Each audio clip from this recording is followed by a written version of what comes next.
Hi guys, this is the 3.20 Balance Manifesto, Jewels and Ailment Mitigation and FAQ rundown.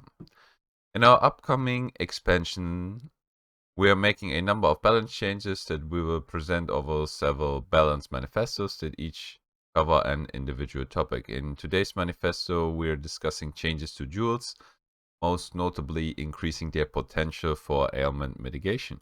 Sounds good. Problem. Jewels have modifiers that provide various forms of ailment avoidance or protection. However, because their current values are moderately low, you often need to stack several jewels in order to have adequate levels of protection. We feel that this is an excessive amount of investment for how necessary ailment mitigation is to a character's build. This issue has been exacerbated by some of these mods being gated behind corruption, making them more expensive and difficult to acquire. Solution. We're expanding the pool of mods available on Magic and Rare Jewels and are making their modifier values more generous so that players have better access to sources of ailment mitigation with less investment. That sounds good.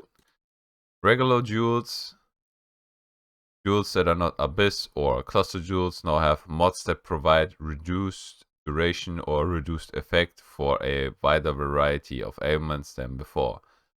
Abyss Jewels now have mods that provide avoidance of various ailments. Let's go. Summary. This means the jewels should be a more reliable and less expensive source of ailment mitigation through their higher mod values and better variety of mods. Problem. Many unique jewels are not exciting to find. There are a few reasons for this. Yep. In most cases, they are simply underpowered. True. Or apply to a too narrow window of usage or both. There are also many corruption-only jewels that don't fulfill a good purpose. Previously, we were hesitant to revisit unique jewels and improve them beyond their initial design because many of their themes are somewhat rigid in nature, meaning there's little room to improve them without completely remaking them. An example of this is the Fireborn Crimson Jewel. It has no values that we could increase to make it more useful. It simply changes the damage type within a radius, which has very limited opportunity for use. Any improvements we could make to this jewel would have to fundamentally change its identity and would therefore essentially remove the jewel in its current form from Pathofexile. Solution. We are making it so that every unique jewel that drops is very rare and highly desirable. Ooh, okay. I like that. This means that many existing unique jewels have been removed from the drop pool. I wonder how this change will impact the game.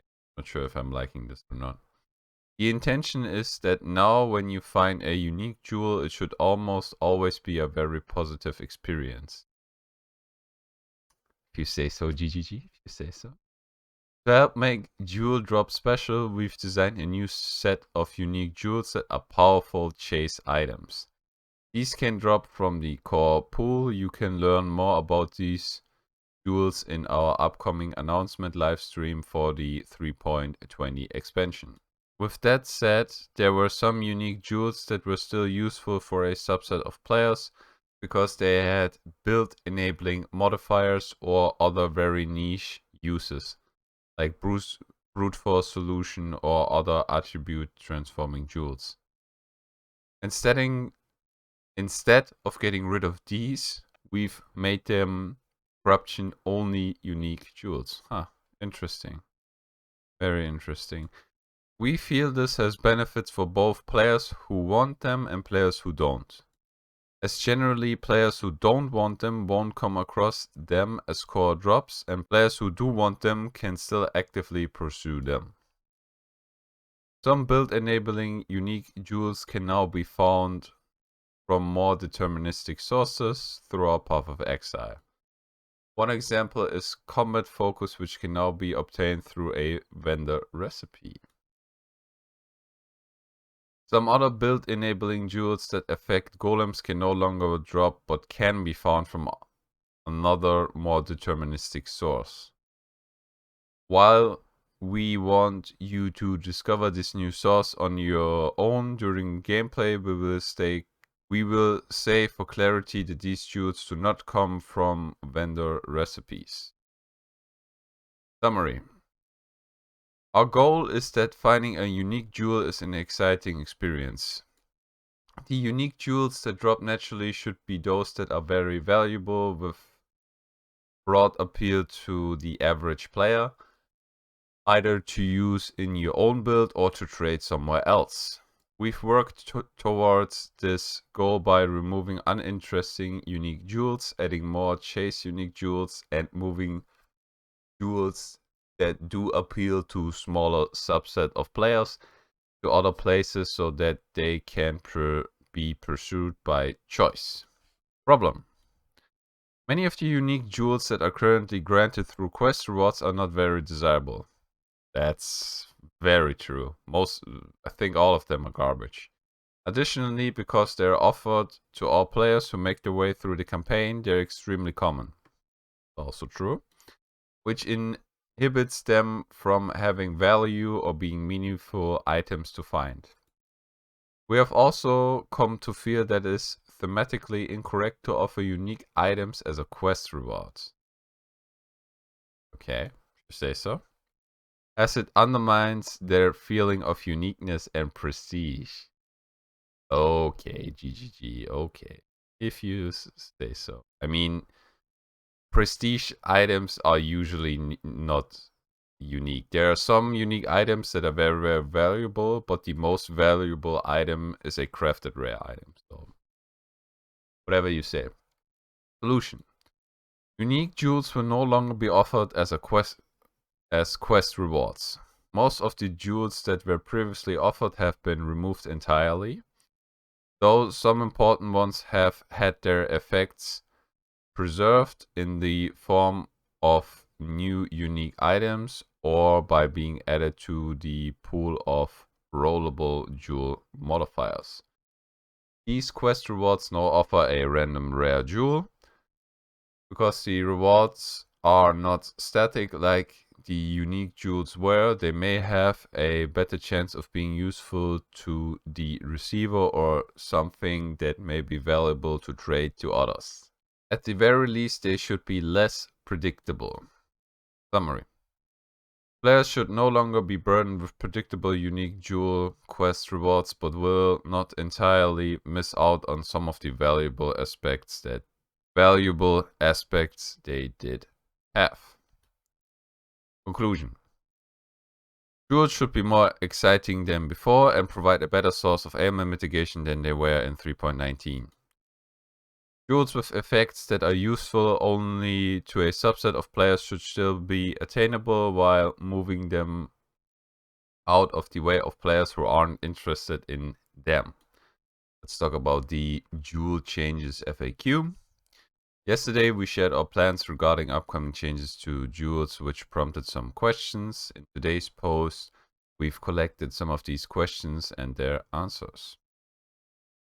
Can you give us some examples of the numbers on the ailment mitigation modifiers on jewels? Regular jewels can now roll up to 35% reduced duration or reduced effect. Abyss jewels can now roll up to 50% ailment avoidance. Wow, that's huge. 50% ailment avoidance. Will the new jewel modifiers or existing jewel modifiers have modifier tiers? No.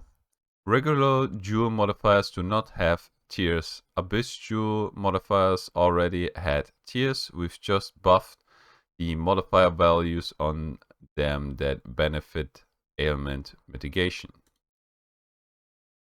Are you removing any corrupted implicit modifiers on jewels? No. Is the corrupted mod pool getting a weighting change? No. Which unique jewels are being removed? We aren't ready to share the full list of unique jewels being removed, as we are still discussing some of them. Few examples of unique jewels that are definitely being removed are Malicious Intent, Brittle Barrier, and Unstable Payload.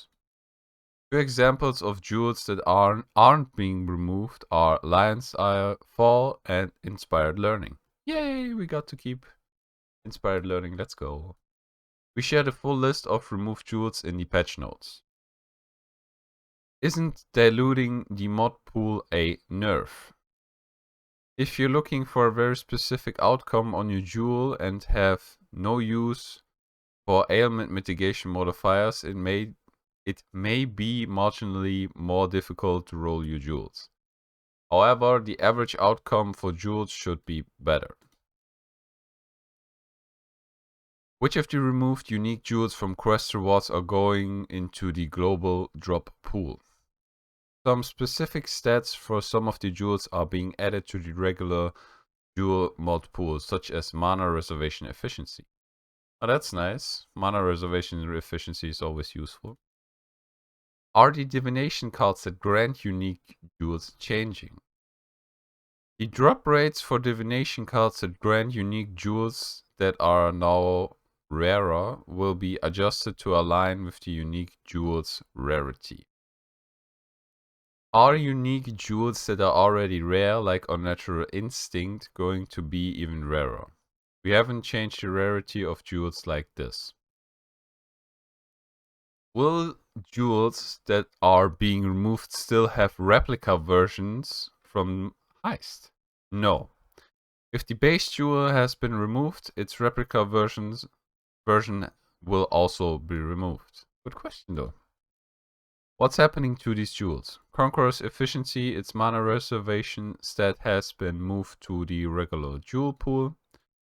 Survival secrets, its stats may show up in a different form like a unique item, but we can't confirm this yet. Poacher's aim, this has been removed entirely. Golem jewels, these are more deterministically available and aren't relying on random drops anymore. The intention is that they should be relatively accessible. To Dust, this will be available as a corruption-only jewel. Are primordial jewels changing? We have no plans to change primordial jewels. Are other forms of ailment mitigation being nerfed to offset the buff to jewels? No. It's worth noting that things may change before launch after future testing and feedback.